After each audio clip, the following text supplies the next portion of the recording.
Chief Operating Officer for Fagura, and I'm actually starting. And we are the first crowd lending platform in Moldova, and we connect borrowers with lenders in real time. So if you take Christina, for example, she requires 1,000 euros to purchase a laptop for a freelancing project. She opens an account on fagura.com, registers the loan request, and then her loan request, in a matter of seconds, is sent to the lender's dashboard. Now, the lenders are our clients, retail investors. People like some of you here, not you guys here, but some of them are willing to allocate up to 100 euros each to finance Christina's loan. Once that is done, the money is transferred to Christina's bank account. She can repay the loan on a monthly basis, but more importantly, she's happy she can buy a laptop. Now, to make the capital flow from borrowers, from lenders to borrowers, we deploy a credit scoring algorithm, which is a proprietary system. We take into consideration data like demographics, asset history, and credit history from various data sets and approve a loan within 10 seconds. Now, this is beating the Moldovan financial institutions by a mile. And in a market worth 1 billion euros worth of consumer lending in Moldova, being actively present and being quick is quintessential. Our platform has been validated since 2019 by our clients. 1,250 loans have been financed on our platform, worth 1.8 million euros. We are forecasting to close this year at 2.7 million euros. And the most important thing is that our lenders gained 15% on average, and that equals to 285,000 euros in interest paid to them. Now, we all know that fintech is not just about the product and the financial gain that you can have, but it's mostly about trust. So how do we go about it? We transferred the credibility from our founders to our clients, and we employ people who are experienced in financial products, people who've experienced the life of an expat. And that's number one. Number two, we bring the clients closer to us. In 2021, we launched a crowdfunding campaign, and we raised 340,000 euros from 270 people. Now, the most interesting thing is that all of them, most of them, were our lenders, so they became shareholders in the company. 2 weeks ago, we opened up the pre-registration for our second round, and up until now, 700,000 euros have been raised as a soft commitment. Now, this is obviously exciting for us, but the most important thing is that we managed to generate a pool of clients and lenders on our platform that became our ambassadors. They are based in 31 countries across the globe, and more importantly, they represent the Moldovan diaspora who lives there. And the Moldovan diaspora is 1.25 million people. So a third of the population of a country lives abroad. Now, if we manage to convince them to put money on our platform and finance loans, we surely can convince them to transfer money back home via us. And that is a market worth 1.75 billion euros, money sent to Moldova every year. Now, in terms of the preferred channels these days, they are the usual suspects. Bank transfers, most of them, and as you all know, it's expensive and takes time. And also cash, which is nothing but secure. Now, we can offer a better solution. We can help our customers send money back home easily, cheaper, and securely by deploying virtual cards and bank accounts. We are essentially closing the loop on our financial services and building a community digital bank for anyone to be able to borrow, lend, and transfer money instantly. Now, once the project is successful in Moldova, we will go after other jurisdictions, and we'll go after 20 million people who reside abroad from countries like Ukraine, Poland, and Romania. And all of these people, we know that they require similar services, being able to invest in the local ecosystem and transfer money back home. We are currently raising money, and we have a firm commitment from a lead institutional investor based in Romania. And if the story is compelling, happy to have a chat. Thank you. Thank you, Christian. Questions? We have a microphone. We have like 3 minutes for questions. What about some revenue numbers, traction, increase, growth of the revenues? Yeah, thank you. So up until now, we had a compound annual growth of 360% over the last couple of years, and of course, that's a low base. And we are forecasting that up to 2024, we'll slightly decrease that rate, but it will still be 285 compound annual growth. So we are forecasting to reach 40 million by 2024. The business model operates on a commission basis, so we are commissioning our borrowers at origination, 3%, and we are commissioning our lenders or investors, the way we call them, at 2% for servicing their loans.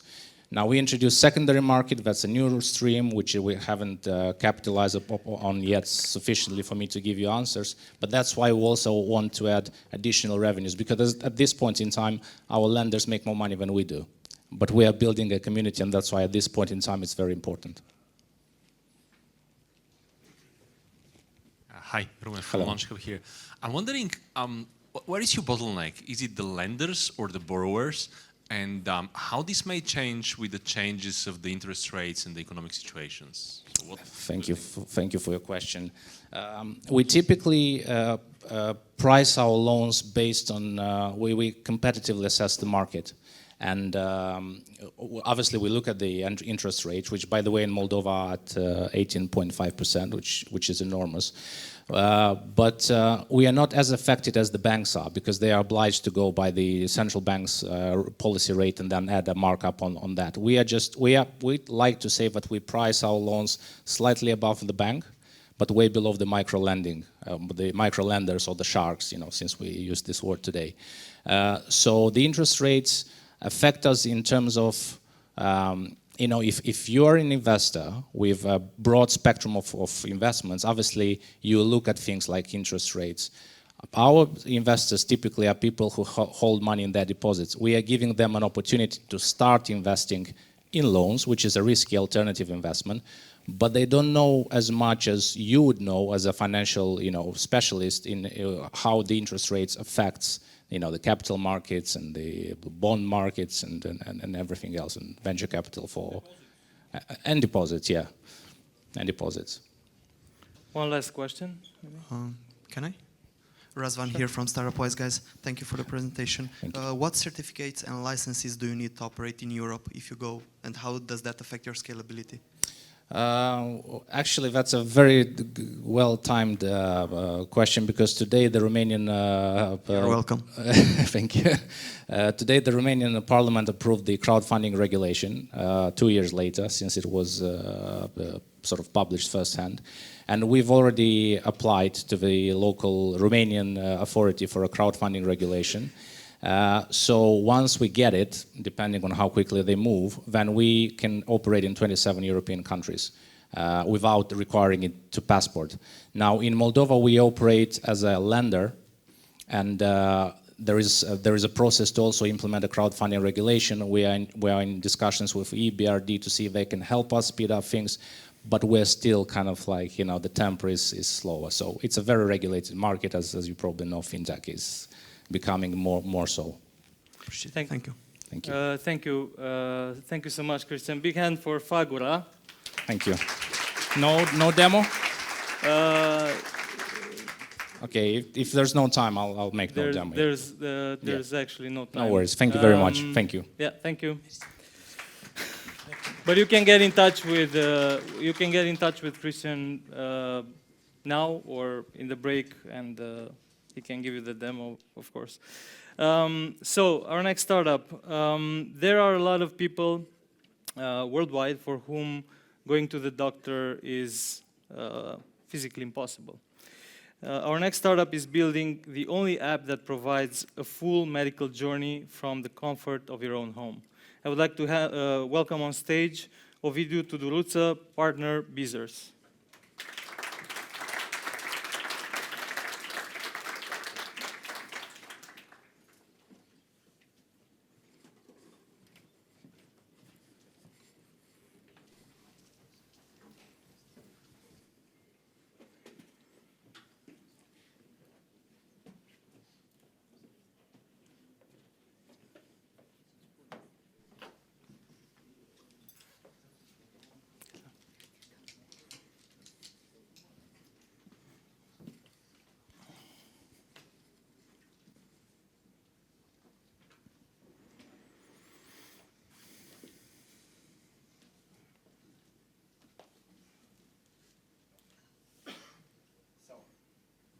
It work? Huh? Works, good. So hello everyone. Let's talk today on how to give medical access to people who can't leave their houses to go to a hospital, as Sergio said.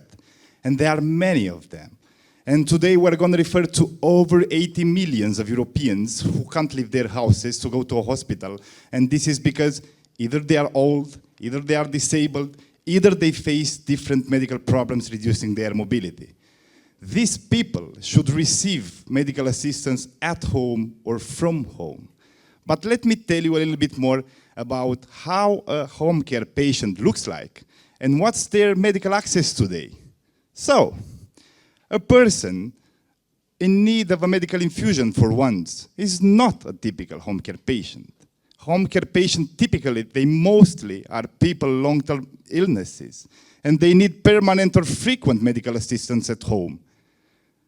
What's the access to a medical system for a home patient in a need of a medical emergency? It's a long time process. It starts from a general practitioner where the patient takes a medical recommendation from, then takes time to find a facility who offers medical home visits. After medical home visits finalizes, there are data that should be forwarded to medical doctors for different interpretations or medical treatment scheme updates and so on. Most of the time, the patient doesn't have the time to wait. Summarizing, you see this process completely unorganized, no link between parts, between professionals involved, and these all make process almost inaccessible. We don't want to repair a broken link. We want to fix the whole chain, and for the product I'm going to present, we focused first on few principles considering the interest of the patient. First, medical home assistance to be given fast in time and in proximity of the patient. Second, predictability on time slots for treatment administration schemes. Thirdly, medical data is traceable and transferable between professionals involved. Fourthly, doctors to guide the patient to the whole process. This is how we designed Bizers, the only medical home care integrated services platform addressing home care patients. And the patient should only come to book within our app a doctor, and then the doctor becomes the coordinator for the whole process. They first start with an online medical examination, and afterwards the doctor decides to transfer the patient to medical investigation, and when investigation results appeared, the doctor decides to transfer the patient to medical home visits for treatment, such as injection, medical infusion, blood tests, collections, and so on. After medical home visit finalizes, doctor can continue to monitor the process with the patient remotely, either via different gadgets, either via online medical re-examination. So everything in one single platform, which takes the patient from medical consultation to medical investigation, medical treatments, home care visits, and so on. And we have less than 12 months since we launched the product, and we focused first on raising operational capacity. So this is why today we have over 100 medical doctors available, covering most of medical specialties. We have over 350 nurses to perform medical home visits. We have reached over 30,000 users, and we have finalized 2,000 medical patient journeys. I know this is fantastic, and also because an increased operational capacity, we could enter into a contract recently with Johnson & Johnson, a contract to perform patient support program at home, and a contract with a potential of 6,000 patients a month, and almost 120,000 monthly revenue, which is, I know it's good. And for those results, we have absorbed a 1.5 million investment round. And we know that these results are fantastic. What you don't know, that they are in Romania, only in Romania. A country where the patients should pay out of their pockets the cost of home medical assistance, comparing to other European countries where the cost is completely transferred to insurances.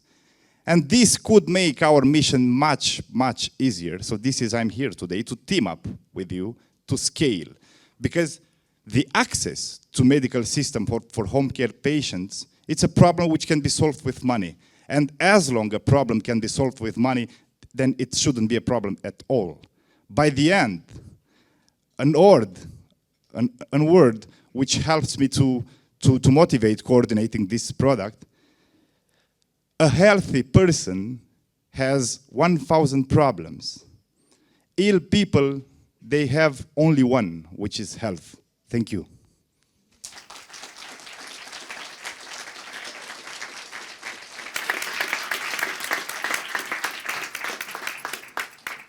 Thank you so much, Ovidiu. Questions? Over here. Hi, Ovidiu. Hello. Thank you for your presentation. Here's Maciej Dąbrowski from FF Venture Capital. My question is following. Are you acting as an intermediary between the doctors, the nurses, and the patient, or you are keeping them on as your headcount?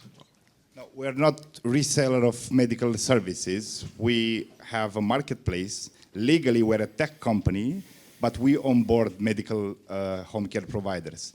So it's not a reselling service. So they have a place where they come, we onboard them, and we facilitate for the patient that they need to have the whole patient journey covered into the app, so they have everything there.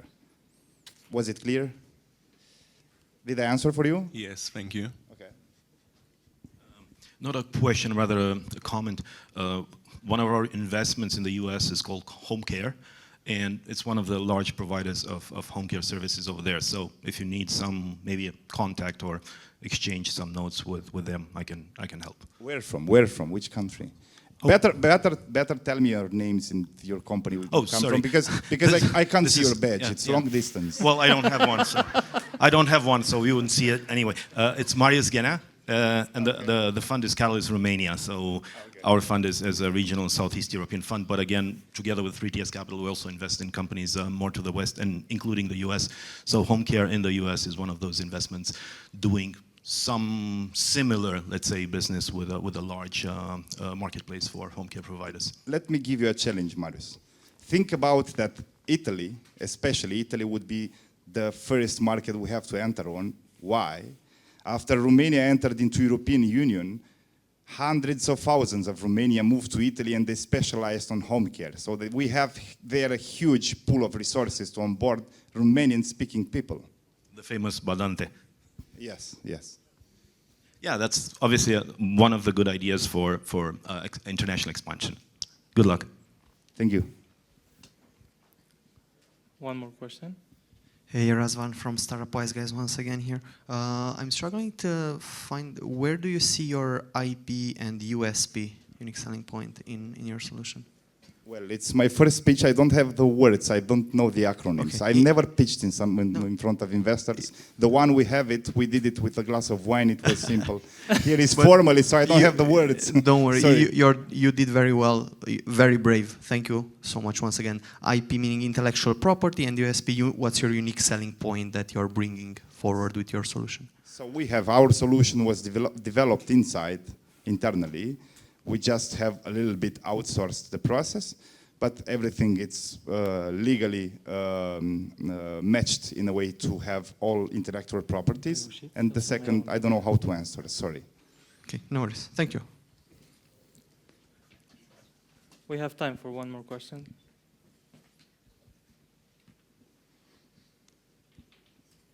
No?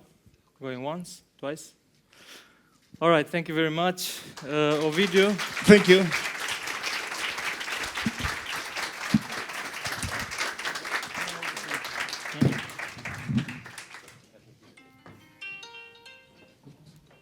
Siri, shut up. So I guess I have to stall a little bit. We're connecting this laptop. A joke?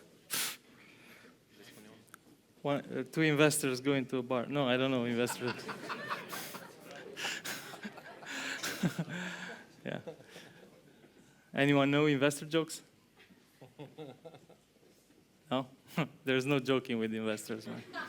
No, I mean, I pitched the whole front row here, all of these guys, and like, seeing them again makes me so happy.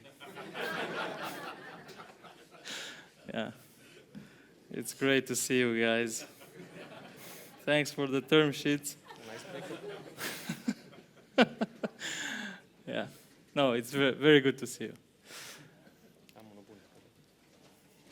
Marian has a joke. Go ahead, Marian. I actually have an icebreaker, guys. So, you know, that everybody, when they close their hands like this, some people put their the thumb, yeah, the thumb from the left hand, and the other people from the right hand. Okay, can we do this with you? Yeah. So show your hands, everybody. Show their hands. Everybody, come on, show your hands. Yeah. Yeah. Put them together. Okay. Everybody knows this is which one of the thumbs is on top. Yeah. Okay. Now raise your hand. Raise your hand. The people who had their right thumb on top. The right thumb. Yeah. So the studies say that you people are very smart. Okay, now the people who had their left thumb on top, right? Come on, guys. Hands up. The rest, Hands up. basically. Yeah, so the same studies say that you people are very sexy.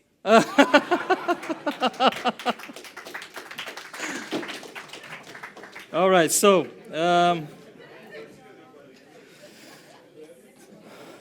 our next startup. Whew.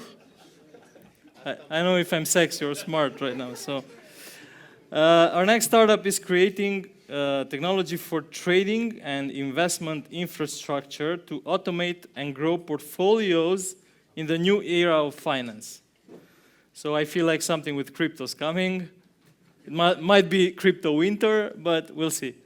Give it up for Aline Braben, founder, Vestinda.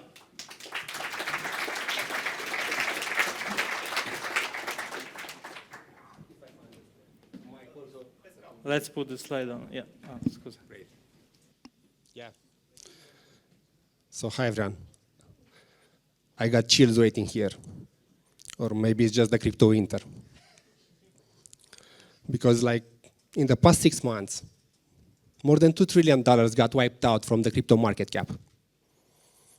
And that left investors with just 25% of their portfolios. So I'm sure at least some of you also felt the chills in this downturn. I'm Alin. I'm a co-founder at Vestinda, and we help traders navigate markets easily, even during a crypto winter. Our goal is to unify investments in one single place, and to make trading, automation tools, and algorithms available to everyone. Because more than 70% of retail traders lose money, especially during a bear market. On the other hand, most of the hedge funds that own a quant desk had their best profits during the past months. So you may wonder, what's causing that gap? It's mainly the lack of access to sophisticated tools to manage portfolios. Because retail traders spend most of their time researching thousands of assets manually, assets that are all located in different exchanges, on different platforms, on different blockchains. And they're analyzing tens of charts at the same time, setting up alarms just to wake up in the middle of the night for the right moment to enter a trade. But the crypto market is open 24/7. So there's a limited time to react and a limited number of assets that one can analyze. And on top of that, traders also have to manage their emotions. Otherwise, they lose money or they miss opportunities. At Vestinda, we're fixing all that because with us, anyone can connect all crypto accounts from multiple exchanges into one single dashboard. And with our powerful analytics and charts, we help people take better decisions when it comes to assets allocations. Plus, the traders can build trading strategies in a flexible no-code environment. They create complex algorithms that they can simply automate in their account directly in our platform. We launched recently in a public beta with 3 crypto exchanges. And we got more than $15 million traded through the platform from 600 traders. Plus, we've lined up 2 possible partnerships that can help us trade and get into like more thousands of users. Our revenue model is quite simple. We focus on a subscription fee, but the data we're capturing inside the platform is highly valuable, and it opens up plenty of other opportunities for us.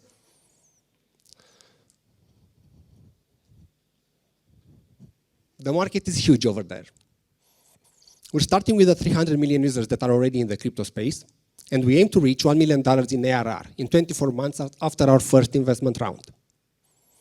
As a team, we've built strong relationships over the years while delivering multiple products and businesses together. Dan has more than 15 years of experience in capital markets and equity research. Diana has led tech teams, and she's a brilliant mathematician with an AI degree. And I, on the other hand, have built 2 other companies in the past, launching products that were used by millions of users, even from when I was 16. And I'm not copying Sergio, of course. And in the past decade, I've been involved in the fintech space. Basically, I helped people spend their funds in the payments industry while working at PayU. But now, I want to change my relationship with money. So if you also want to change how a whole new generation of investors think about their finances, I'm here for questions, but only after a short demo. Give me just a second to... Yeah, continue there, yeah. Give him a big hand, come on.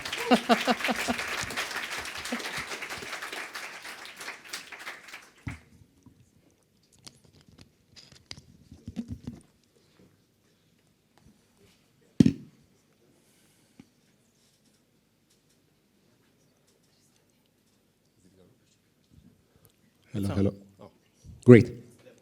Good. So now we have the... So what we see here is an aggregated view of the portfolio, of my portfolio actually, from 3 crypto exchanges. But I'm going to skip this part, and I'm going to get to the juicy part of the platform, where traders can actually build strategies in a flexible no-code environment. I will start from a template, but traders can use hundreds of technical indicators already available in the platform to create logical formulas that they can enter and exit the market based on specific rules. Or they can build their own custom indicators with math operators and logical formulas. So once they have an initial version of their strategy, they can test it on thousands of assets and on all historical data. And I'm going to just leave my mic down because I'm going to test it now on Ethereum for the past 2 years.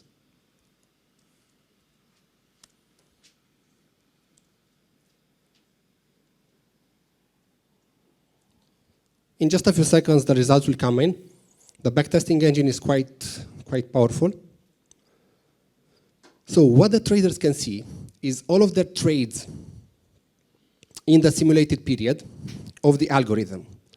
They can also see the evolution of the portfolio if they would have used this algo, and a lot more advanced statistics that they can decide based on that if the strategy is good or not. And if it's good enough, they can just start investing with that. But I'm going to skip also this one, and I'm going to just show you the last thing, which is a strategy that I'm running from October on Ethereum. In October, we launched in a private beta. We launched our public beta just 2 months ago.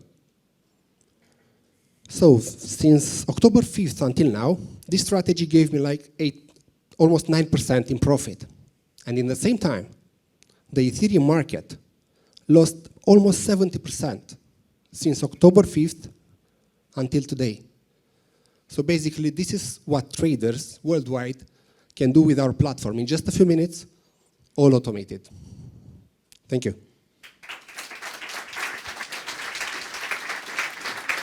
Thank you, Alin. We have time for 2 questions. No question, just a comment. Ted, partner Equity Ventures out of Stockholm, so ex-designer.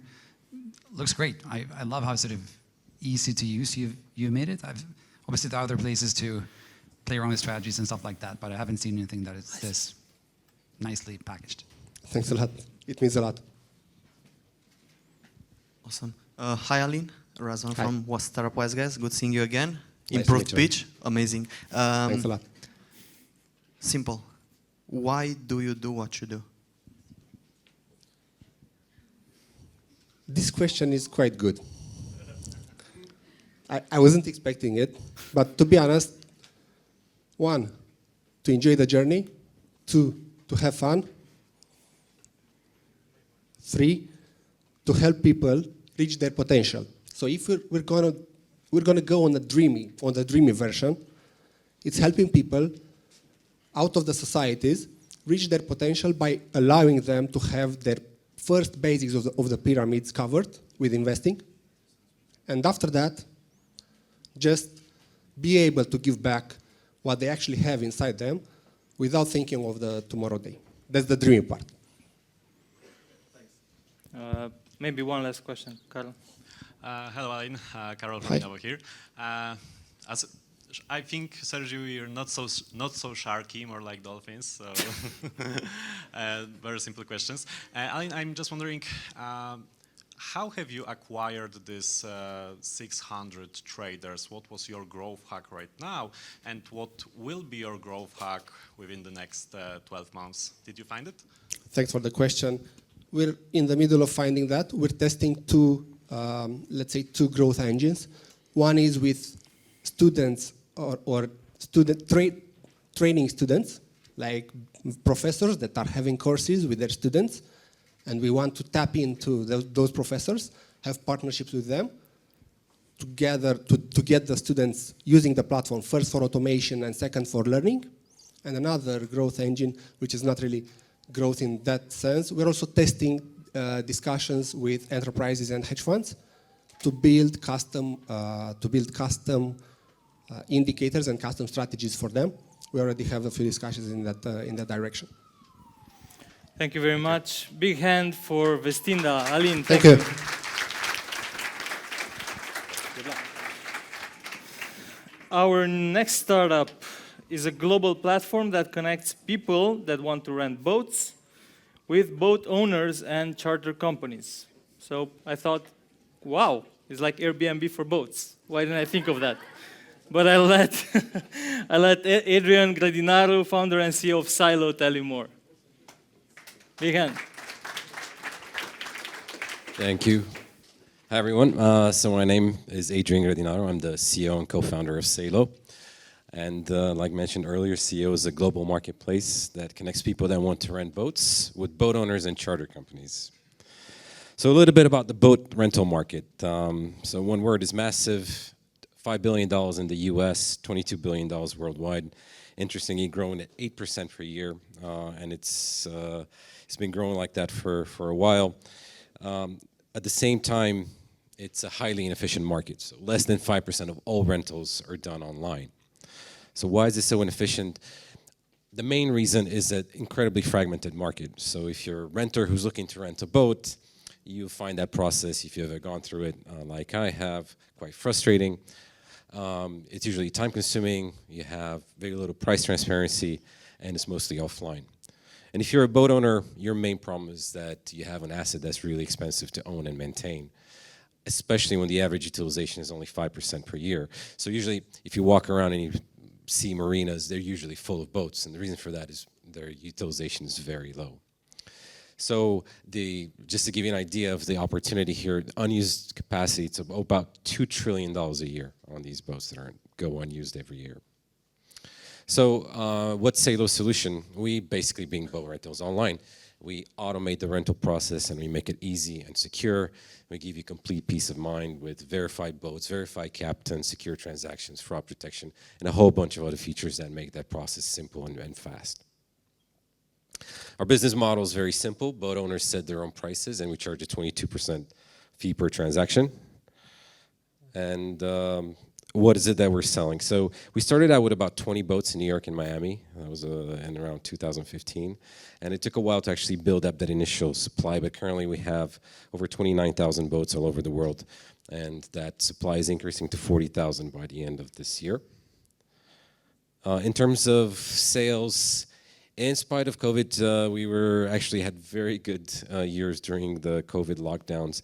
Although travel was severely impacted in a lot of ways, we actually saw 2021. We saw a 2x increase in bookings, 2.1x increase in GMV, and it was our first year of profitability, which was great. And one of the reasons for that was we had very good unit economics, our best unit economics ever. With $39 for customer acquisition costs and $275 in net revenue per customer, meaning that we were generating $7 for every dollar spent in customer acquisition. We continue to increase the investment that we make in our product and our technology. That's our main focus on increasing automation and using new technology to refine this even further. And we expect to maintain our growth rates well into 2023. When we expect to reach GMV of almost $40 million. A little bit about our team. Our founders are software engineers and entrepreneurs with extensive experience both in startups, multinational corporations, and just as a side note, Salo is also a Techstars New York class of 2015 graduate. That was a good program. So yeah, visit salo.com and have a look. And also I would love to see you out on the water this summer, especially when it's so hot outside. And this is something that seemed like a lot of fun, especially after a long talk in the inside. So thanks everyone. Thank you, Adrian. Is there a demo with a boat somewhere? No? Yeah, it's I tried. The live one, yeah. All right, questions? Hi, Adrian. Again, I'm Marius from Catalyst, Romania. We talked some time ago. Yeah, congratulations for the good results. Couple of quick questions. One, looking at the GMV, I should take it that the 22% would represent roughly the gross margin, or there are other ancillary revenues there? There's some additional revenues based on there's some trip insurance. There's well, that's the main one. I mean, we focus on that. Yes. Okay. Another quick question. You're obviously starting with a US, let's say, approach, but going into the wider international market, right? How do you look at other contenders such as Boat-Around, Zizou? You've mapped this kind of competition, and what do you think of them? Yeah, so we're very familiar with. In the US, we have one main competitor, and that's our focus. Like I said, the US market is not, compared to the whole European market, is smaller, but it's a contiguous market. It's the largest contiguous market in the world. The US customers represent about 12% of all boating customers in the world. So I think that gives us an advantage in terms of actually growing a market without having barriers from borders. So we're very familiar with the European customers. The European companies, I think there's like 3 big ones. They do a fairly good job. Our focus is a little bit different. We focus a lot on daily rentals as opposed to weekly charters. That's one of the reasons actually during COVID, a lot of the European companies had a loss of revenue up to 50%. People had to travel by plane. For us, we actually saw a boom in revenue as soon as COVID restrictions were lifted. So there's a little bit of a difference in terms of type of customers. However, we are growing with the US customer in mind in all over the world. So, I expect the global expansion to continue. And as I'm flying to Mykonos tomorrow, can I find a good boat with Sailor? Now, actually, all kidding aside, are you now covering most of the important yacht destinations? Yes, we do. We also have, on top of that, globally. You can find stuff locally. We also have a concierge team that will help you. If you have some, as we do, some people have special requests, we always have a concierge team. One more here. Hi, Andreas here. How do you mitigate or manage the propensity of renters and providers to circumvent you once you've had a successful rental? Right, so that's always a question for marketplace. How do you keep your customers on the marketplace? I think the best answer for that, obviously, so there's some mitigation that we do. The communication, we try to limit the amount of personal information that gets exchanged in terms of phone numbers, emails, and so on. But I think the best way to mitigate that is just to offer a really good product. You want people to come on the website because they found trust, not because, for them a 10%, 15%, 20% discount should not be enough for them to go around the platform. So I think Airbnb, for example, good marketplaces do a good job of selling up their value and keeping their customers. So I think that's what we're trying to do. I'm not trying to be, anal with every customer that goes outside. I know that's going to happen, but I think it's our job to want them to stay on the platform. I think that's what we do every day. And our average review rates for the boats, of course, but it's like 4.95, which is, I'm surprised every time I look at that because I expect, even my Uber wasn't 4.9, I was 4.8. It's like, it seems fake at some point, but it's not. People are very happy. We have one more in the back. Right behind you. Yeah, perfect. Hello, Karol from Inno. I'm just wondering, what is harder for you, acquiring boat owners or customers? And follow-up question to that, how do you acquire this harder part of the marketplace? So it depends on the stage of the company. Earlier on, acquiring supply was a lot harder. At this point, supply grows almost organically. Like I said, we had close to 10,000 boats a year, just almost all organic. Like, I think you saw $3 per boat acquisition. It's even lower now because a lot of it is organic. So currently we focus on acquiring customers. And 80% of our customers come from organic and direct. So that comes from word of mouth, from building the brand. And we continue to do that. But there's also a pay channel that we keep into. I mean, you saw our unit economics. Even our pay channel is profitable. There's a challenge to scaling that worldwide immediately. Like if I wanted to spend $20 million in marketing per month, that would probably be a challenge. But that's one of the things that we're working on now, actually increasing the ability to bring customers using PPC. Nice, thank you. Are you looking for funding right now? Not immediately, but we will next year. I think here's one thing, and I mentioned to some of the practice that I was running. We're very well, I think our financials are great. I expect some of our competitors might have some, as it happened during COVID, there's always companies that have financial issues during a downturn, during a recession, and I think there's going to be consolidation options in this market. And really, we'll be looking for funding to kind of beat the world's largest by some margin company in the world next year, hopefully. So I think there's going to be some opportunities there. Thank you so much. Thank you. Thank you, Adrian. Silo.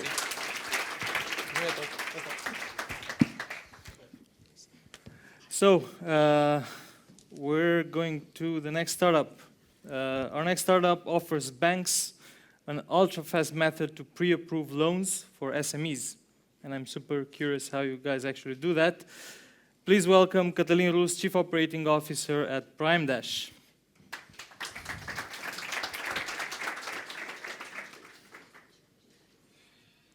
Hello.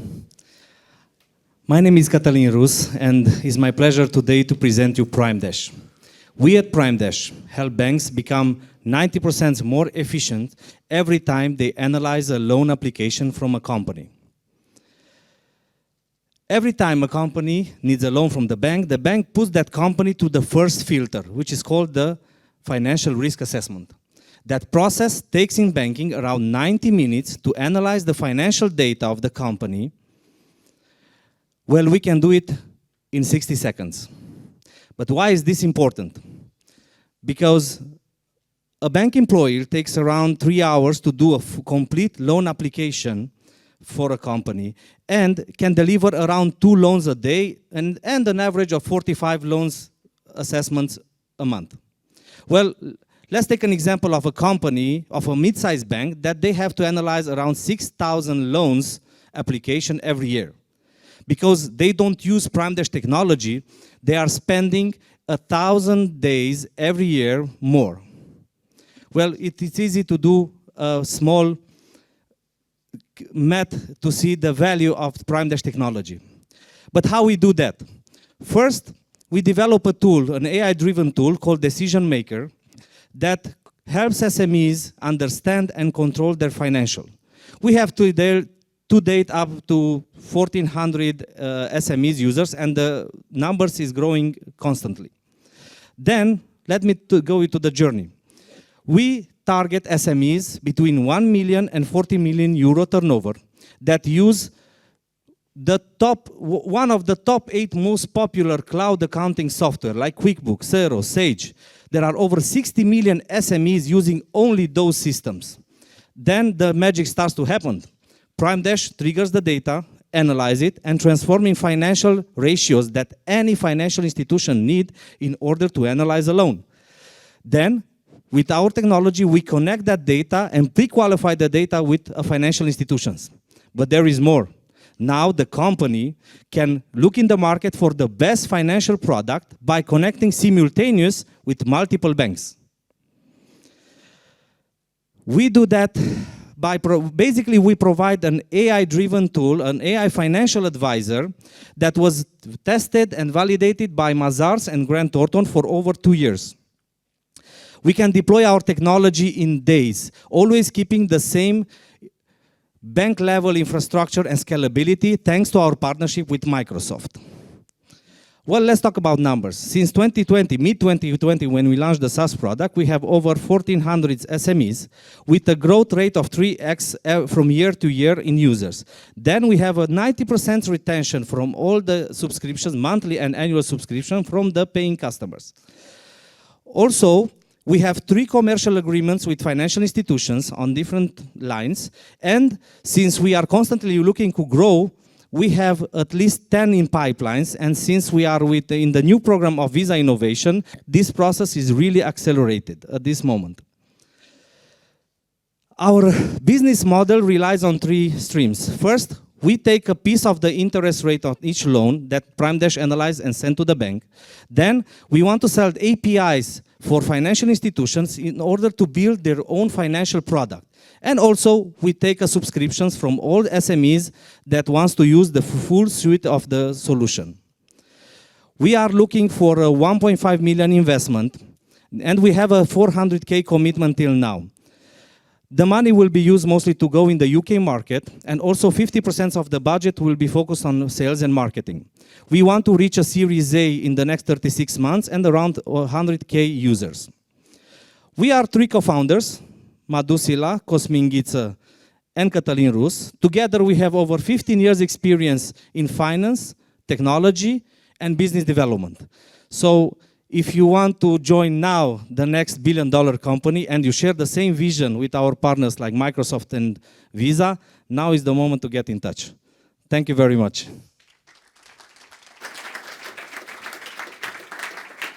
Thank you, Cătălin. Any questions? We have one over there. Okay. Thank you, Cătălin. Sorry, I don't want to take It wasn't over you, discussion. it wasn't him, but okay. You hijacked it, it's fine. Okay. Once again, thank you, Cătălin. Maybe I'll start from the end. So what is your end game plan in terms of scale, in terms of vision for product, and what are the main obstacles on the way, or challenges on the way? Yeah, good point. Well, our vision is, of course, we have this technology that is awesome for financial institutions, but the vision is going directly through the SMEs. It's like people power. And there we established the entire marketing strategy. We have the cost of acquisition determined for each SMEs, the market where they operate. We can operate in over 140 countries because we integrated 3 reporting systems like IFRS, US GAAP, and Cisco ADA, so we can operate also in Africa, North America, and Europe. And what we want in the next 36 months is to develop our R&D much more and to apply for at least 24 new financial patents in the segment that we want to sell these patents for the financial institutions.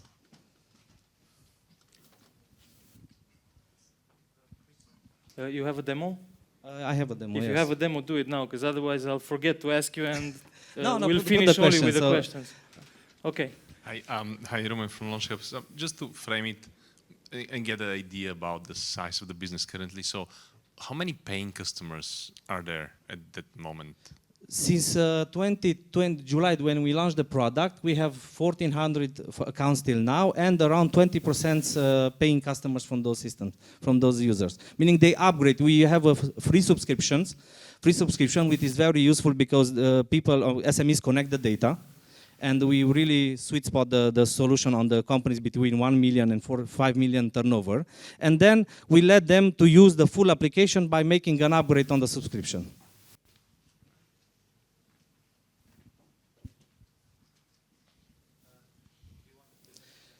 I can present a very fast demo. I hope the internet will supporting us. So, if we can. Can we show the screen? Okay. No, the internet will not support us. Just switch the internet on the. Which one? No, it's not. The internet will not work. Do you have a mobile?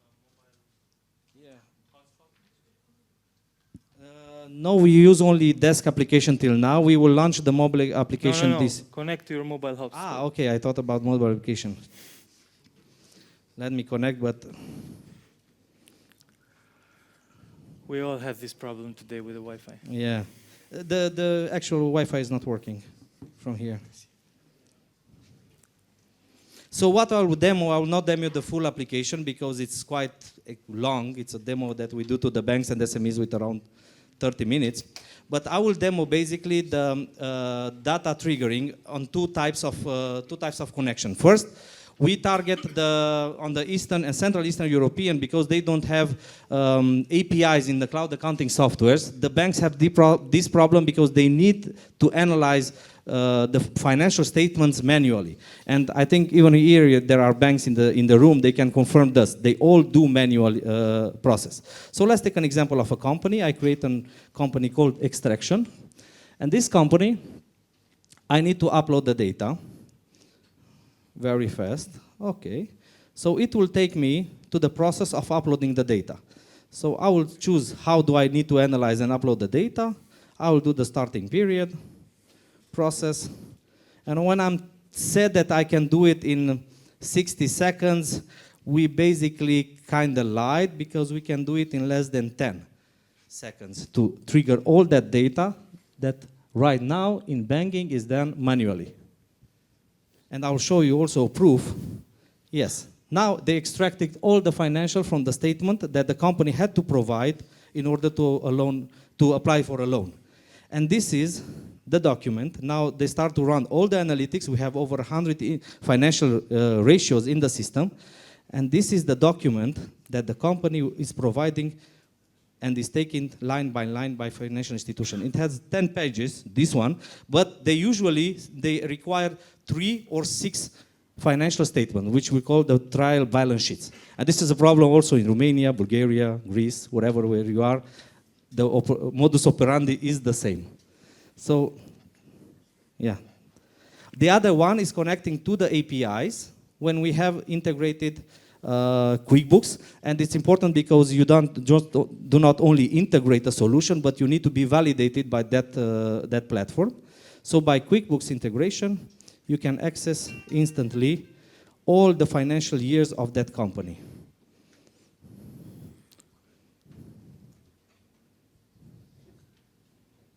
Okay. Now Intuit, it's logging me. Now we have a company which is the Prime Dash, our UK company, recently opened UK company, which they don't have great financials, mostly spendings at this moment. Okay, QuickBooks validates the connections and we triggers all the data at this point. And by this, we can connect instantly the bank, and basically the users is connecting directly to the banks with his financials. So yeah, we have more expenses than revenue at this point. You're super profitable. Okay, thank you. Thank you, Cătălin. I think we have time for one very short question. If you have a question until our next startup connects their laptop. Yeah, we have one over there. Short one. Short question, short answer. Hello, thank you for the presentation. So we do use Xero, and we are an SME. And my question would be, what's the value for us? Because I didn't understand from the presentation. What's the reason why me as an SME would use Yeah, first product? we promote the solution for the SMEs because we become your AI financial advisors. SME is not offering, Xero is not offering to you financial reportings. We do offer reportings that were were created by us, like business valuation, financial forecasting of the company, and also we offer to you financial simulation. You as a business owner, you can play with decisions to say, I want to raise my EBITDA in the next period with 10%, and the system is automatically projecting you budgets and what will be the impact of any decision of you. So we become basically as an add-on tool on your Xero subscription by only letting you play with numbers. First, we translate the numbers from Xero, and then we let you play with numbers. Okay. So you provide us with some more in-depth financial feedback on how to manage the company better. And then you can also run like risk assessment as a bank would do, and you can tell me, okay, could I go and take a loan, and what would be a good interest rate? And we open a money marketplace where you directly from our system you can connect with different trade providers or banks.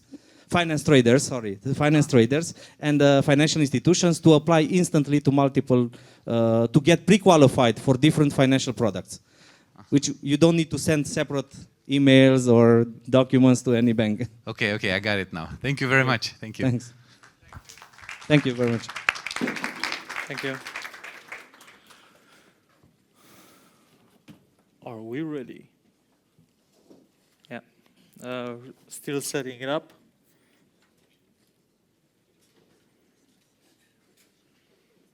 Help. Okay.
Okay, great. So, technology conference with no technology problems. So, guys, whenever you'll pass, to make it simple, a Barilla factory next time, you will think about this startup. Because they build vertical gardens, and they put them next to the factory of Barilla, for example, and they sell greens to those companies. It's super exciting. Please welcome Christian to their founder, Ultra Greens. Hello, guys. We are Ultra Greens, and we are indoor vertical farm technology providers. In the past 6 years, we have built multiple types of technology for indoor vertical farming. We have started with small type of equipments that we have placed them inside restaurants in the first time, after that inside supermarkets.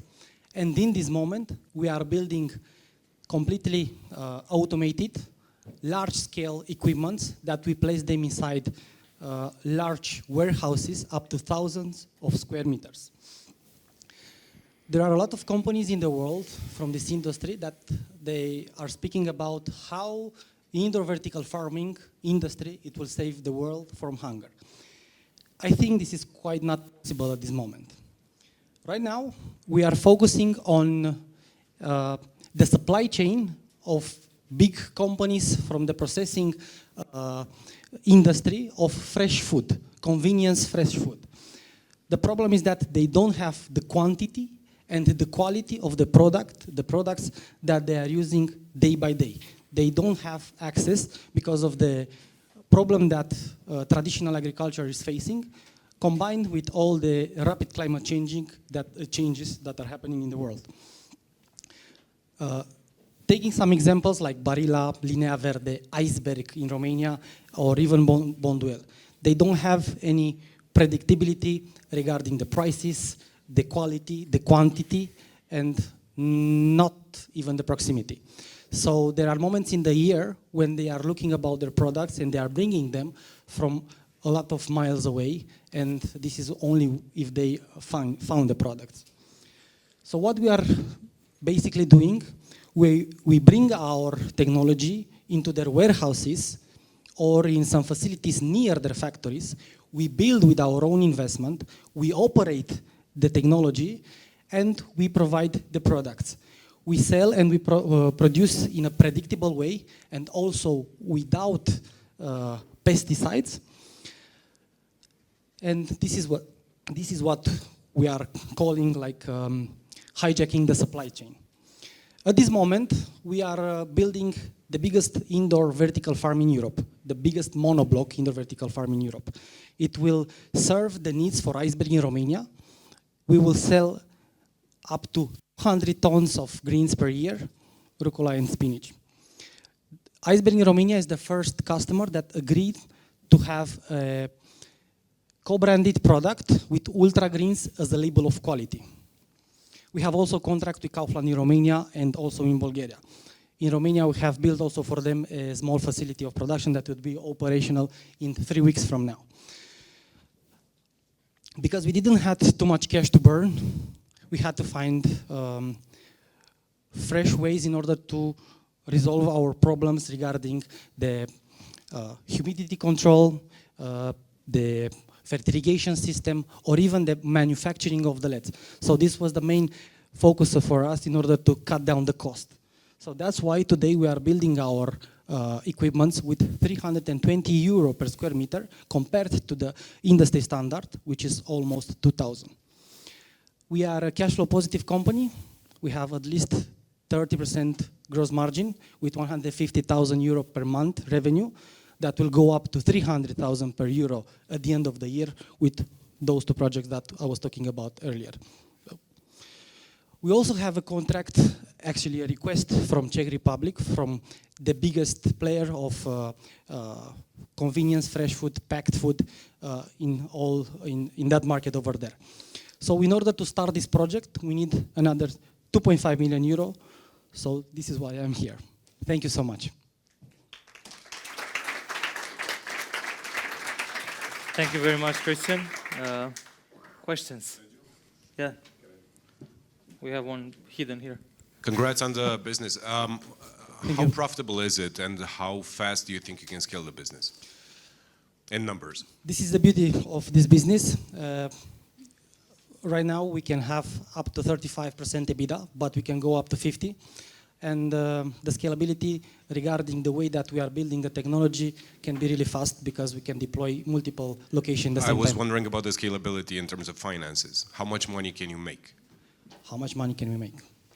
The market that we address, it's about 11.5 billion euros per year. Locally in Romania? Locally in Romania? Not in Romania. We are addressing a global market. Got it. Okay. So how much money do you think you can make?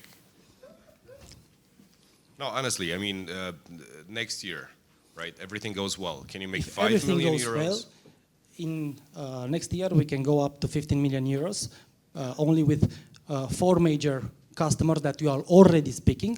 But if we are raising the money that we need in order to consolidate the team, I think we can go in the next 5 years up to 50 million euro per year. And what's the valuation cap right now? Around 25 million. Thank you. So there are obviously many others that do vertical farming. Yes. Would you say, or let's put it this way, how much have you invested in achieving this 320 cost per square meter? Because that seems to be, you know, your sort of USP in some ways. Is that, would you consider that a USP? This is every time when we are speaking about how we have made with our bootstrapping methods in last 5 years the technology, this is the main thing that everybody think that something is not quite correct. But this is the cost because we have managed in order to have direct contracts with manufacturers, especially from China, that helped us in order to make from the LED lights, every hardware component that we are having right now, it's made 100% with our...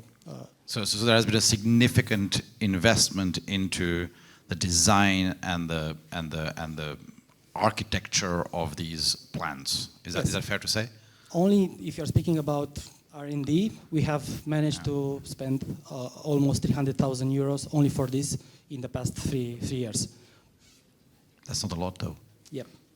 It was actually a learning process. We have burned a lot of cash for a lot of mistakes, but at the end of the day, we have managed in order to have a product that went from better to better.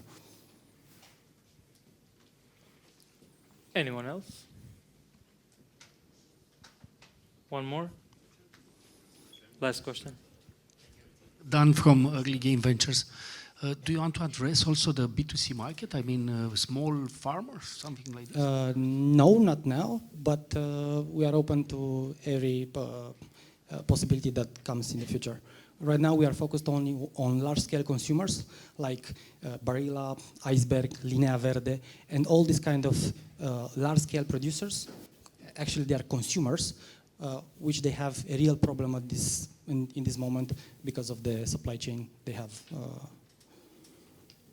Okay, great, thank you. Thank you. All right, thank you, Christian. Ultra Greens.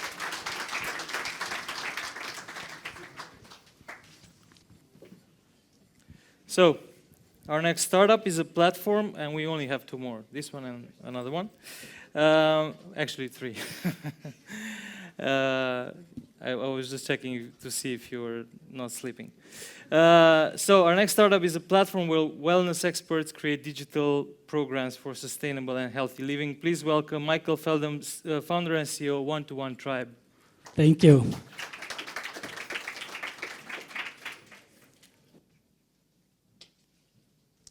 So, is there anyone in here who doesn't want to live healthier? Great. A few people, the rest of you, I believe you will like us. Hi, my name is Michael Fredholm, and I'm the founder of One-to-One Tribe. We are a team of highly experienced wellness professionals. I opened Romania's first commercial fitness center and grew it into a network of 35 clubs, 75,000 members, and 1,200 employees. Sorina is a well-known plant-based lifestyle influencer, yoga instructor, and creator of the W magazine.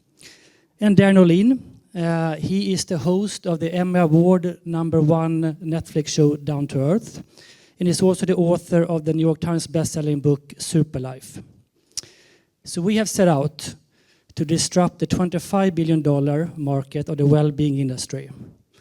What On Deck has done for modern education, One-to-One Tribe will do for healthy living. The industry of healthy living is relatively new, but has grown a lot the last few years, but it's completely broken. On one side, it's flooded by information, often flawed and even misleading. And it really creates confusion and failure. On the other hand, if you want to learn how to live a true healthy lifestyle, it's a really lonely business. There's few, if any, communities that you can share your experience, get support from peers, and have a sense of belonging. So finding the right information and sticking to a healthy lifestyle is a nightmare. One-to-One Tribe is a platform that combines information from leading experts with a community of like-minded people that shares the same goal. The information from the expert is delivered as curated courses, and our community is split into cohorts, which we call teams.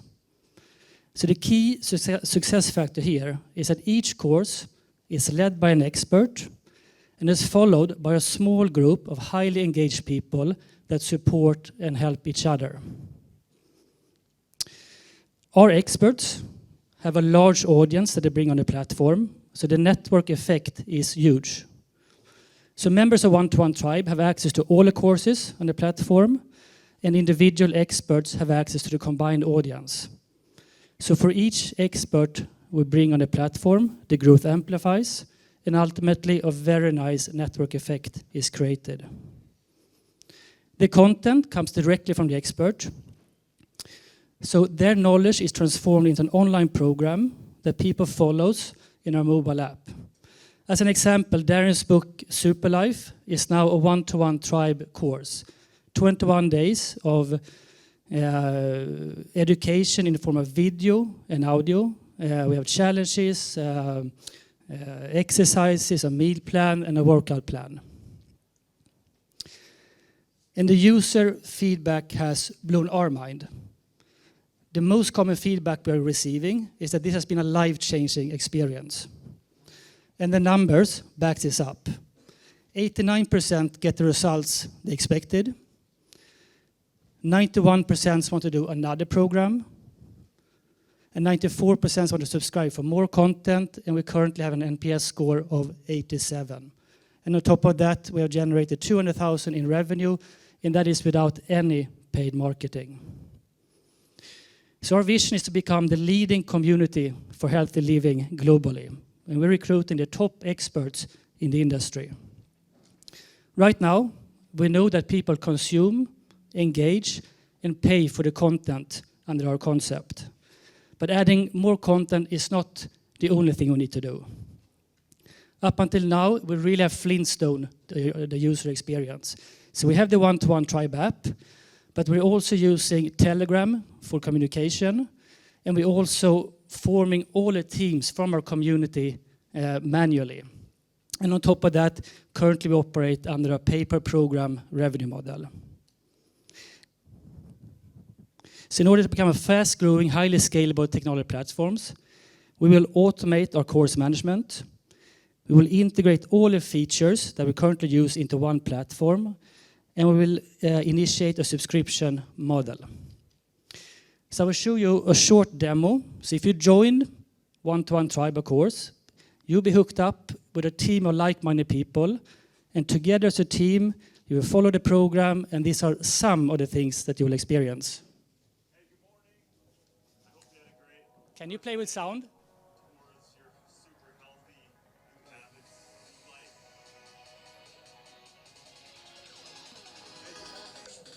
I hope you had a great first day towards your super healthy new habits, new life.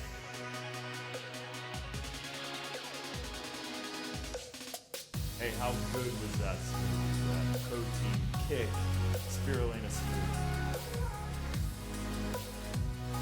Alkalinization. What does that mean? Basically, acids and there's sulfur and compound. And so the message to the consumer, to the listener is it's more incumbent upon you than ever to be more conscious about these choices that you're making. Exactly. Right? Well, what's the number one thing? People, you have to take responsibility for yourself and your life and your health, period. Okay, so I have a challenge for you tomorrow. So now you've been learning about alkalinization and alkalizing foods. Well, tomorrow,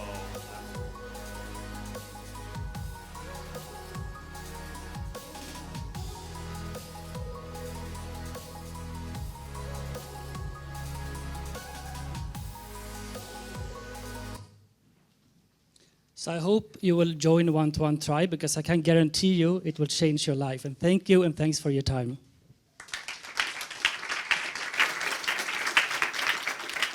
Thank you, Michael. Questions, anyone? Thank you. Thank you for presentation, Mikael. He's Maciej from FFVC. My question is following. I didn't see the interactions between the users of the app in the demo. Are there any? Or it's just a repository of the courses? Yeah, no, there is. So as I mentioned, we have the One-to-One Tribe, and that is just where we deliver all the content from the expert to the teams.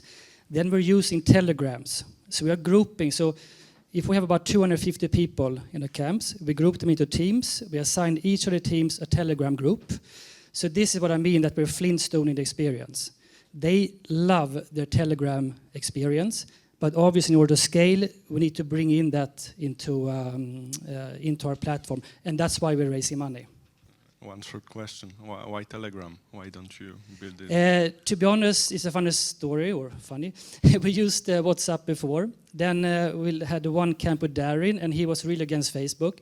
So he said, I don't want to be associated with Facebook. Why don't you use Telegram? I said, what is Telegram?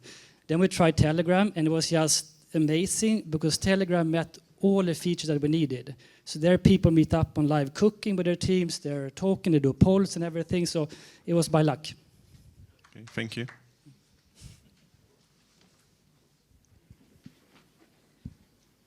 Hi, Roman from Launchcap. I'm wondering how the content is created. So is it a platform enabling the content creators to create their own content, or do you facilitate it in some way? So if you can elaborate further on that, thank you. Yeah, we facilitate it. So we are more like, or we are much more like Masterclass than Coursera.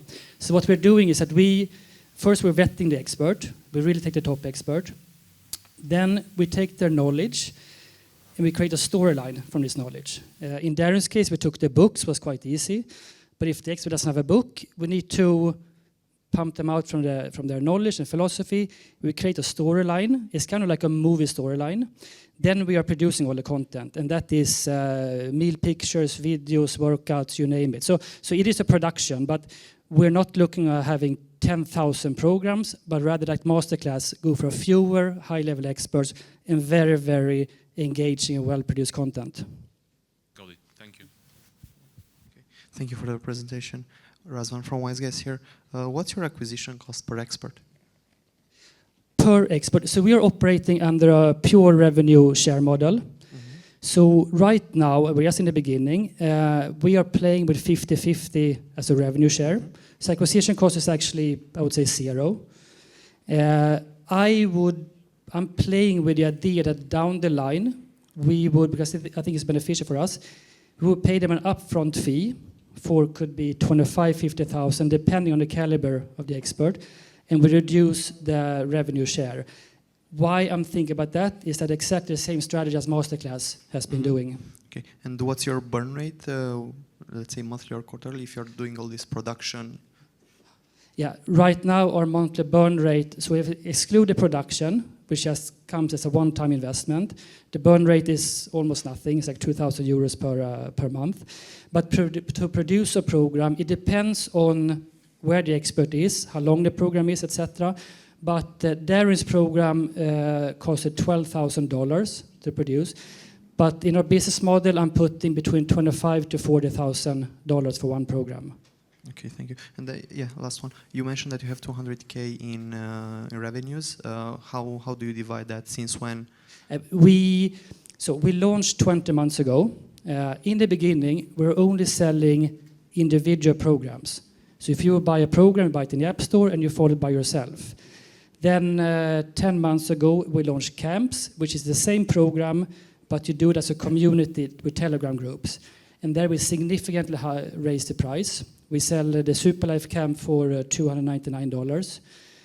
So the 200,000, 120 comes for programs, and 80 comes from camps. But the camps has only been live for since September last year. No, I'm actually curious how you're choosing these Telegram groups. Any specifics? That's like what we realize now with these camps, that forming the teams is really, really critical. The better we get to forming teams, the better experience they have. That's more important than the expert. So to answer your question, when they sign up on our website, they fill out a very short questionnaire. So then we form the team based upon first location. So we don't put people in Australia together with people in the US because of the time zone. We mix the gender, we mix the age groups, but more important is their experience with the lifestyle they want to learn from a particular expert. But I think the key here is that this is going to be something very important when we build a platform for full scalability. And here I see artificial intelligence and machine learning to really optimize the formation of teams, because this is so critical. And we see, we're following all the teams. So when we wake up in the morning, we have thousands of messages from 50 teams. And we see some teams is exploding, some teams is really good. So figuring out this to optimize the team dynamic, that's a very interesting challenge we have in front of us, but a unique selling point. Thank you. Thank you very much. Give it up for Michael, One-to-One Tribe. Awesome. So, don't take the laptop, it's okay. So, our next startup, and it's a very exciting one, is helping students worldwide be fit for future education. And I'm proud to say that this startup was founded right here in Cluj by an amazing entrepreneur. Woo. And I'd like to welcome a big hand of applause, come on, for Ruxandra from Spark School. So. Thank you, Sergio, very much. Basically, you were one of the guys I called, right, with the crazy idea less than a year ago. Yeah, it's not crazy anymore, right? Okay, so let's see. Is this working? Technology? Nope, but I do know how to ask for support. Help me. Okay. There you go. Technology has a way of working when you ask it kindly, right? Okay. So this is me. I'm Ruxandra Mecea, and I'm on a mission to change how teenagers learn in high school. I know the system within, both as a mother of 4, as a teacher, and as a school leader of one of the leading schools in the world, Transylvania College. I love working with teenagers, and I truly believe that we can do a different type of experience, a different type of learning experience for them. In 2018, I have been selected to be the youngest, out of 30 school leaders in the world. This has brought me from a wide range of 12,000 international schools to be part of what is the future of education. So we have a couple of problems. Some problems that deeply hurt me and deeply hurt our kids. Basically, we have top teachers in some schools in the world, making them scarce. We also have international schools, mainly in big cities, making the accessibility of many kids hard to those type of schools. And I don't think I need to, but I will, tell you about the outdated learning model. Basically, our kids, if they're lucky, they go to a good school, they learn the knowledge, and the skills for life, they're somewhere there, or many times lacking. So what did we do at Spark? Spark is the first high school in the world to address these 3 important problems. The first one is the quality of teachers. So basically, we're recruiting top teachers in the world to create amazing content. Then we're making this scalable because everything is going to be self-paced and online, so kids are not dependable of going to a physical location every day. So they have access to this amazing content, these amazing teachers, while we are able to scale to achieve 10,000 students in 5 years' time. Also, we're doing this by creating a fit for future education. So basically, our students get a selection of subjects that are fit for their current realities to help them thrive both at workplace, family life, and in society. How are we doing this? So at Transylvania College, we have innovated a lot. We're bringing that to Spark and creating a different type of learning. We have 3 main components, which are very important for young people today, because they are telling us, and both that we also know that these are important. They are able to shape an individual career path, so then they choose and get support one-to-one from great teachers, while also learning at their their own pace, wherever they are. And we're also bringing together the university counseling and the career guidance by getting them one-to-one support from mentors, from different type of industries, and also a lot of offline activities to help them build a great life. So our families, wherever they are in the world, are either expats who want to offer stability to their kids so they don't move around while in high school, and also they don't want to be dependent on the location of the school when they choose their jobs. Of course, with the pandemic, we have the nomads. Do you know those guys? Traveling around, right? Enjoying life and working, and also providing a great education for their kids. And we have the entrepreneurs, and I want to show you Maria. She is half Maria. Just imagine that she is there as a full Maria. So Maria is the daughter of an entrepreneur's family. She is located 400 kilometers away from the nearest international school. Her family does not want to relocate because their family business is in that city. Maria wants to study abroad, and she wants to follow a career in law and social impact. That's a new type of a career. So Maria gets every day both online support. She is experiencing the content. She gets assessment, sets up a one-to-one meeting with her teacher. She gets a mentorship program as well. And she volunteers at the local NGO because she wants to be put out of her comfort zone. So Maria is on a good track to achieve her dream, which is to become a lawyer and impact socially the society she lives in. We're currently accredited, yay for us. We do offer the Cambridge exams as any other British international school in the world, and the diploma has the same weight, meaning that our kids can go to 1900 universities around the world. In the last 8 months since we've been in operation, we have 48 students already. They come from Romania, Ukraine, Poland, Colombia, and we have 2,000 leads from 120 countries. The annual tuition is 6,000 euros, a quarter of a brick and mortar international high school, making us accessible to millions of students around the world. We're currently raising 2 million euros. We have 500K committed. There are 3 priorities we have. 55% of this money will go to hiring the best teachers we can find and build a global team. 30% of the funds will go to building the platform because the current platform has difficulties. We've integrated the tools that normally should not work together. The platform starts developing next week, actually, and it will take us 9 months. And the other 15% of the funds will go to marketing as we want to achieve 500 students by September 2023. This is Park. That's Victor, an actual student. And we are building a different type of high school, a fit for future high school for our kids. I'm Ruxandra. Thank you. Great job. And I do have a video. You have a video, please. Yes. Yeah. Which I hope can be seen full. And I know I need some sound. Can I get some sound, please? Okay. Is that a yes from sound? Do we have a takeoff? Yeah. Let's go. An education system that is managed through electronic communication is the easiest way to allow students to become fit for the future as they select their own schedule, learn at their own pace, focus on what they need, receive feedback faster, and have a personalised learning strategy.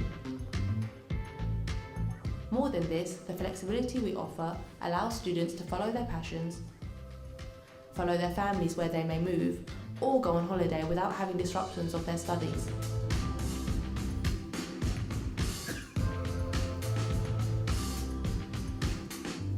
Less worries and more relaxing moments will make a happy student with a smooth learning path.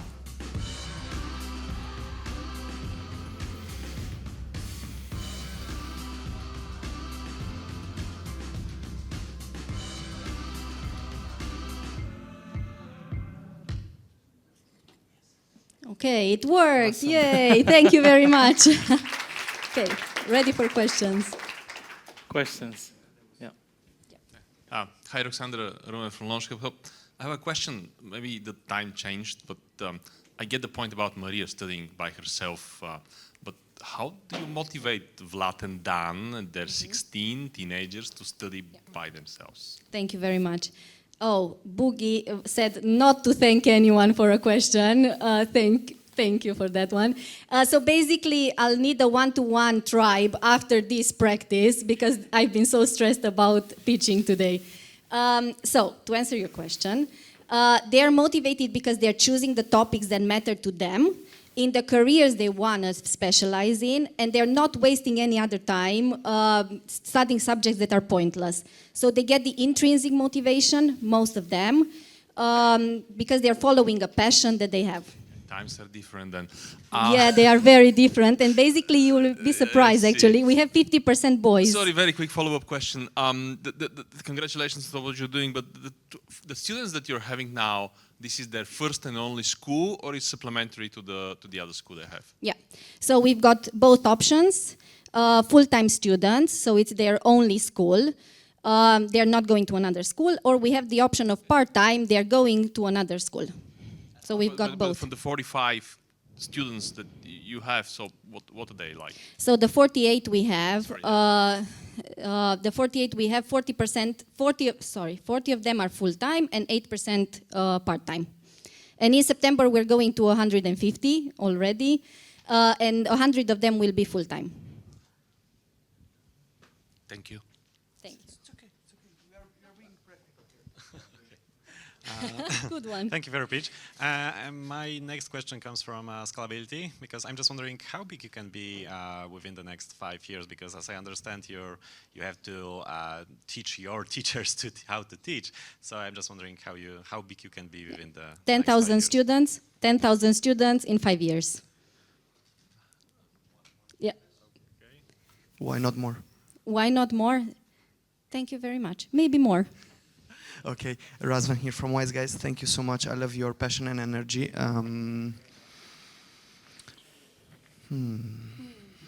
Why not more? Sorry? Why not more? Okay, so initially when I started recruiting a global team, I told them I want 300,000 in 10 years. And initially they were a little bit scared of my dream. So basically what I'm not telling outside is that I want 300,000 students in 10 years. Good, way more ambitious. Anyone else? Question? Thank you. I have a question regarding social interactions of those full-time students. Do you believe in classes anymore, or it will be only one-on-one with tutors? Yeah. Okay, so it's a hybrid high school, and I insist on hybridness because I believe that young people need the socializing. So they will get it because we're opening up a global network of local learning hubs. So if traditionally kids go to school, with Spark, school comes to them. So we will be in many locations around the world in those local learning hubs in which they can learn from each other and get the support from an adult to be together. This is one side of socializing, or one option. And the other part of socializing are all the offline activities that we put together. For example, adventure activities, leadership activities, volunteering, work experience. So we have a lot of activities that I didn't mention as part of their portfolio to become amazing humans and have the social part, because as humans we need it. Here once again. What are your main challenges now? The platform is a main challenge because we've integrated different platforms that don't regularly work together, so the learning experience is not amazing. And that's kind of it, because the global team, I don't have a challenge selected. I just appointed a head of school that has a network that can open locations in 40 places around the world. So thanks. Anyone else? That's basically it. Thank you so much. Thanks. Mulțumesc. I get to enjoy your son every day, so thank you very much for that. I can put a big review for Sandra, because she's running one of the top schools in Romania at the highest level, so she knows what she's doing. All right, so we're gonna close the impact stage today with a startup that is tackling a big problem in healthcare, and it's led by a very, very experienced medtech founder. Please welcome Mircea Popa, co-founder and CEO of Medicai.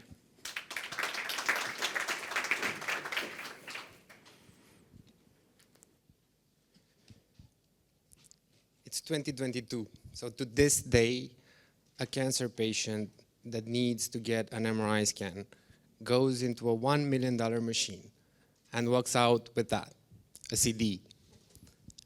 And the problem is, for that patient, he needs to take that data to different doctors. And those doctors need to coordinate his care.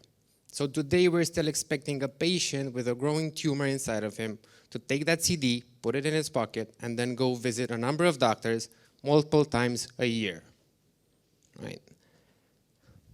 This results in delayed diagnosis, in delayed treatment, and for these people, that's literally the difference between life and death. On the other side, doctors are trying to solve this for these patients, for their patients.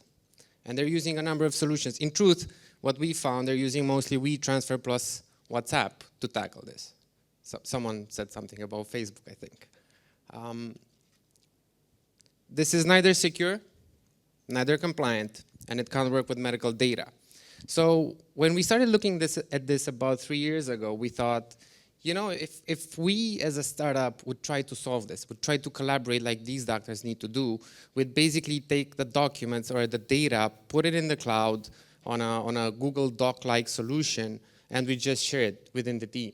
Everybody would be appraised of what's happening, everybody would be notified, everybody would get the value that everybody else is adding there, right? So why can't we have this in healthcare? And this is what we built. Actually, we started off building a collaboration tool, and then we had to build a lot of infrastructure underneath because you couldn't do anything with imaging at the time. But right now, Medicai is a collaboration platform that has the technology to connect the imaging servers that sit in hospitals, truly take the data to the cloud, and allow patients and doctors to collaborate efficiently, faster, and more importantly, secure and HIPAA and GDPR compliant. So I know you're going to tell me this is healthcare, and it's hard to push a solution in healthcare. It's hard to get doctors to adopt something. But we've done this before. So my team and I, previous to Medicai, we worked on a skin cancer screening app called Skin Vision. With that, we touched the lives of about 2 million users, and we flagged 50,000 cases of skin cancer. So with Medicai, we actually put that knowledge to good use. In 2 years on the market, we managed to get the solution in 40 hospitals and clinics. We have signed up upwards of 2,500 doctors on the platform. But most importantly, out of all these numbers, we're managing 200 million medical images that belong to 700,000 people. And this is a number that's 4 times up since last year. In terms of the next 12 months, we're looking to raise around, we're not raising right now, but we're looking to raise around somewhere at the end of the year. We're looking at expanding into Western Europe and mostly the US. And if you want to join us in improving the way doctors and patients collaborate, definitely let's talk.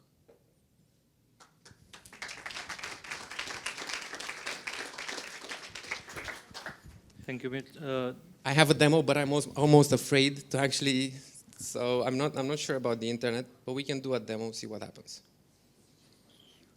I can guess. You should connect to your phone. No, I'm connected. Instead of the Wi-Fi. Okay. So basically, imagine I'm a radiologist, right? And the patient just went into my MRI machine. And instead of being in the clinic, what I can do is I can search for that patient, right? This is Medicai is a web app, so you can access the app from any browser or on any device. What you can do is you can access the imaging, and of course, depending on the connection, it's going to take. Yeah, it's easier to bring it by the DHL.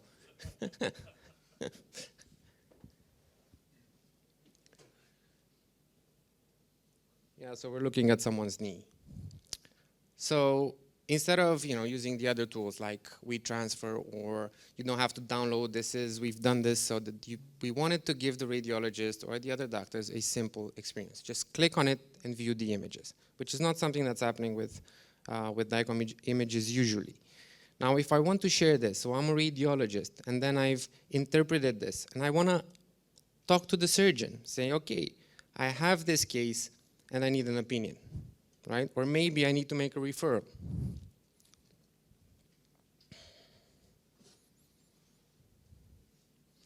something should be happening.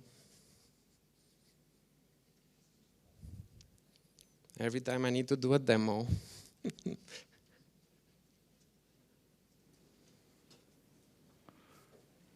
All right. So now I've added my colleague, a world-renowned surgeon, Andrei, to this case, and then we can discuss. So for him, the experience is now he gets a notification, he can see the imaging within the platform, right?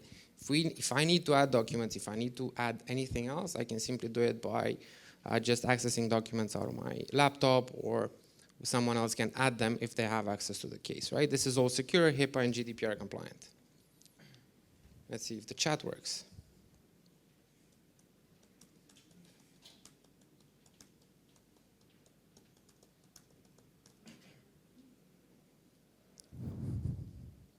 And I have a message, it seems. Sorry about the internet connection, but hey, okay, we have a message.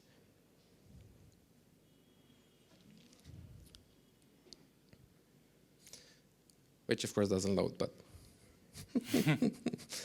Now I'm sorry, so this needs a good connection to work, and my internet probably isn't. But the important thing is you get the idea. Instead of using using WeTransfer to download the images, the radiologist to store the images on their laptop local solution, they view everything online. And because we're connecting this into different hospitals and systems, we end up creating a network of collaboration. Such an amazing use case, and it's one of those things. Why hasn't anyone thought to do it until now? Now he sees the message. Yeah. All right. Do you want to present something else? Or should we take some questions? Please. Awesome. Thank you. I'm all yours.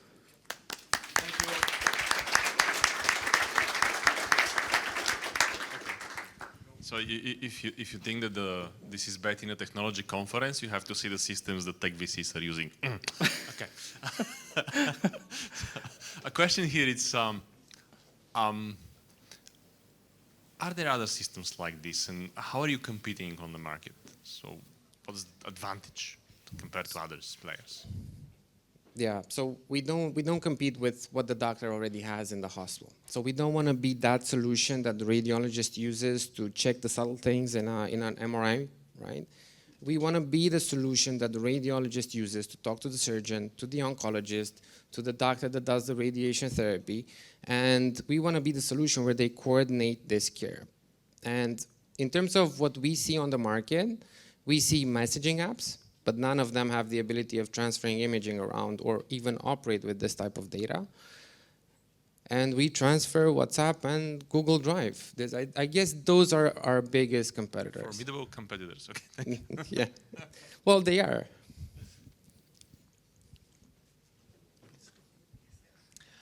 Hello, Mirza.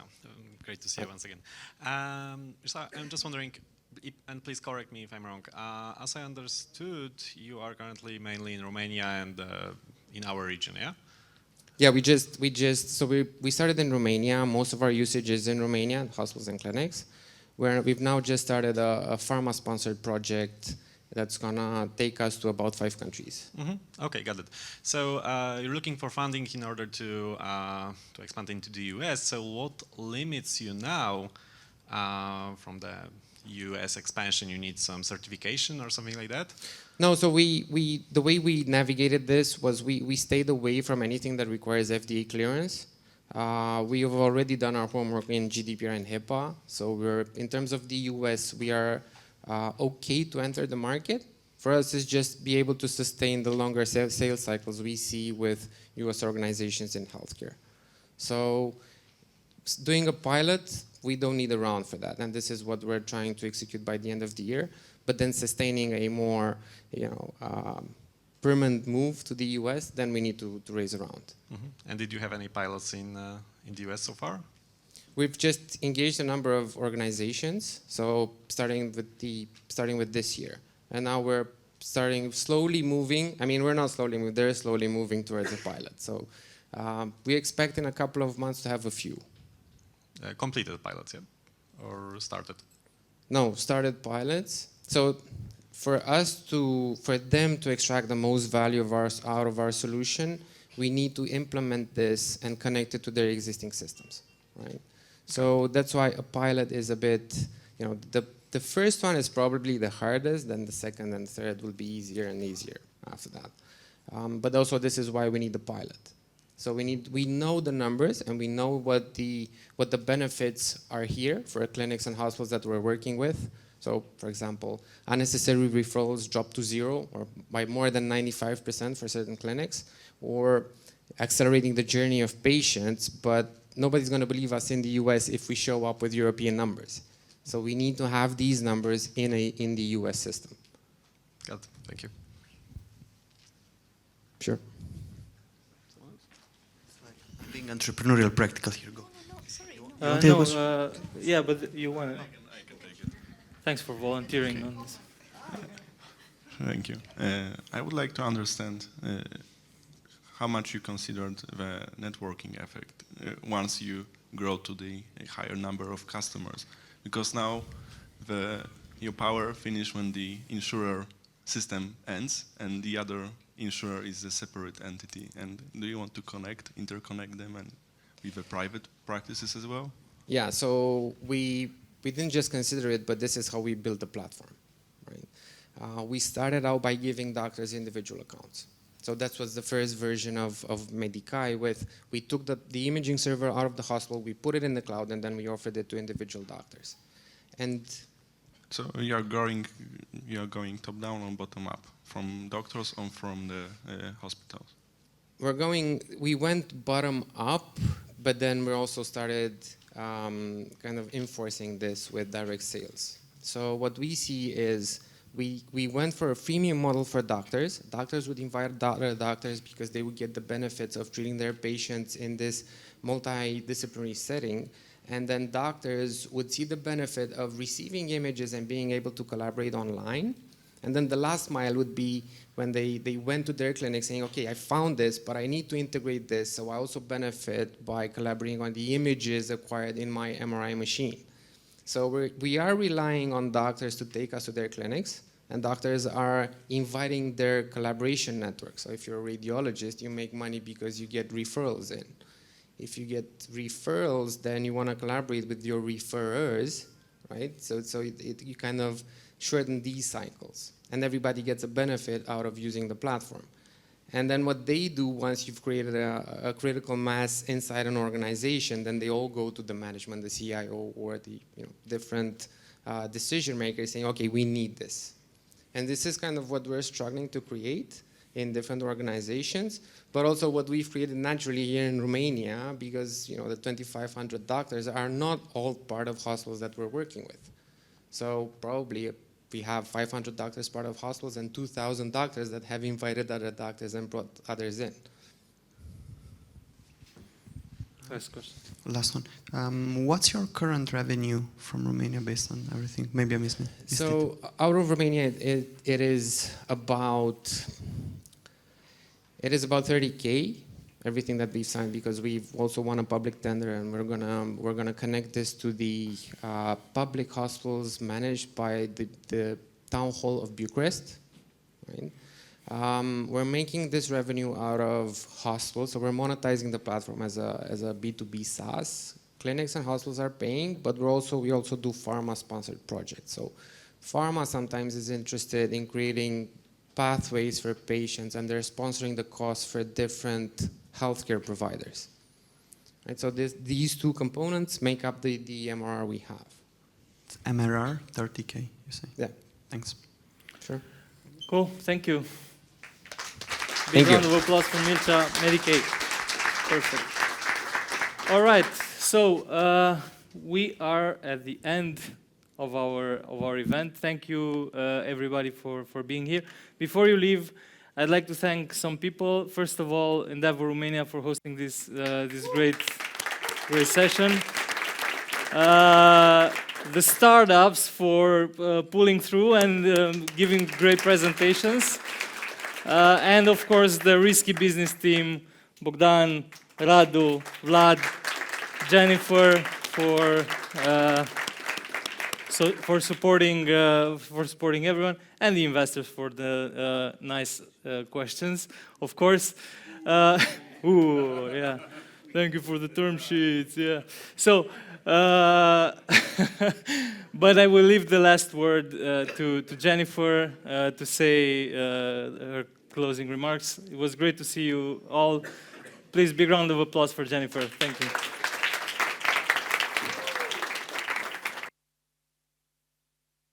Is this on? Oh, yeah.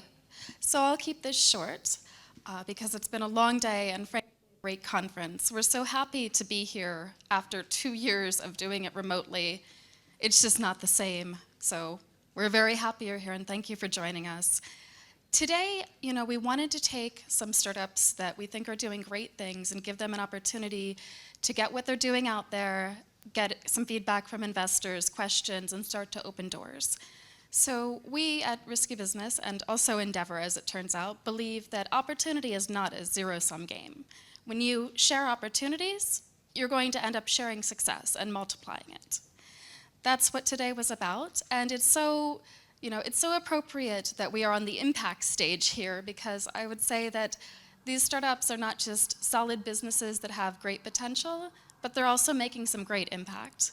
So we really thank you for being here, and we hope to see some of you up on this stage pitching, because I know some of you guys out there have startups that are at the beginning. So maybe we'll see you on this stage next year. Thank you for being here. Have a great day.